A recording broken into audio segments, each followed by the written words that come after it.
দল করবে কি কন্যাকে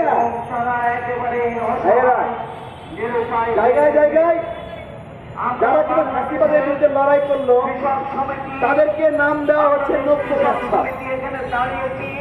আপনাদেরকে বলি এই নব্য ফাঁসিবাদ কে দিল ভাই? যে শ্রমিক লীগের সাধারণ সম্পাদকের বাড়ি থেকে দাওয়াত খাইবে।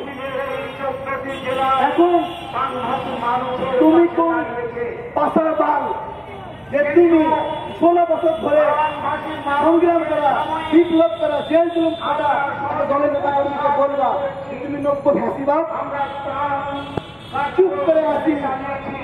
হ্যাঁ, মজায় মজায় বলতেছে নব্য ফাঁসিবাদ। পাশার চান একটা থাকবে না। বাংলাদেশের ইঞ্চি ইঞ্চি জায়গা আমরা ছেড়ে দেয়। হ্যাঁ, তুমি হাসিনার চেয়েও ক্ষমতাশালী হয়ে যাও নাই। হাসিনার চেয়েও ক্ষমতাশালী হয়ে যাও নাই, তোমাকে শেষ করতে পারবো না। তুমি যদি ভালো থাকো, ঢাকা বিশ্ববিদ্যালয়ে যাদেরকে নিয়ে আন্দোলন করলা তারা তোমার বিরুদ্ধে স্লোগান দেয় কেন বলো? আপনারা স্লোগান বললো তুমি কে আমি কে, রাজাকার রাজাকার। হ্যাঁ, এটা ছাত্রদের বানানো। পরের দিনে আওয়ামী সমন্বয়ক, হাসিনার নিয়োগ দেওয়া সমন্বয়করা স্লোগান বানাই হয়েছিল তুই কে রাজাকার রাজাকার। হাসিনা যে ভাষায় কথা বলতো, হাসিনা যে ভাষায় কথা বলতো তুই রাজাকার, ওরা বানায় ফেললো ওই একই স্লোগান তুই রাজাকার তুই রাজাকার, যেটা কিনা জনজাগরণ মঞ্চের স্লোগান। তাহলে আপনাদের কাছে একটা জিনিস পরিষ্কার করে ক্লিয়ার হবে, এই সমন্বয়করা আসলে কারা, আমরা কেন এই আন্দোলনের শুরুতে বিরোধিতা করছিলাম ভালো করে বোঝেন।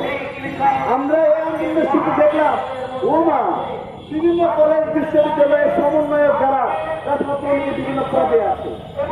তখন আমরা বুঝতে পারলাম হাসিনা তো ভালোই খেলা খেলতেছে, আমরা ভারত বিরোধী আন্দোলনকে দাবানোর জন্য এরা থেকে মামলা করে দিয়ে আন্দোলন নামাই দিল আর সমন্বয়ক নেতা। তখন আমাদের ভয় স্বাভাবিক। আসলেই সেই ভয় বাস্তবায়ন হয়েছিল যখন 6 সমন্বয়ক আইনমন্ত্রীর সঙ্গে মিটিং করে আন্দোলন ঘোষণা করেছে, বন্ধ ঘোষণা করেছিল। হ্যাঁ, ওরা হাসিনার প্রতি ইমানের পরীক্ষা দিয়েছিল এই আন্দোলন বন্ধ করে দিয়ে। আজকে আমাদের সেই 19 তারিখের পরে করেছিল তখন আমরা এটাই আমাদের হলো সেই সোনারটা হীরার খনি, এটা দিয়ে আমাদের মুক্তি আসবে। ওই ছায়ের মতো যে মুক্তা সেই মুক্তা আমরা পুরাই দিয়ে বুকে ধারণ করলাম।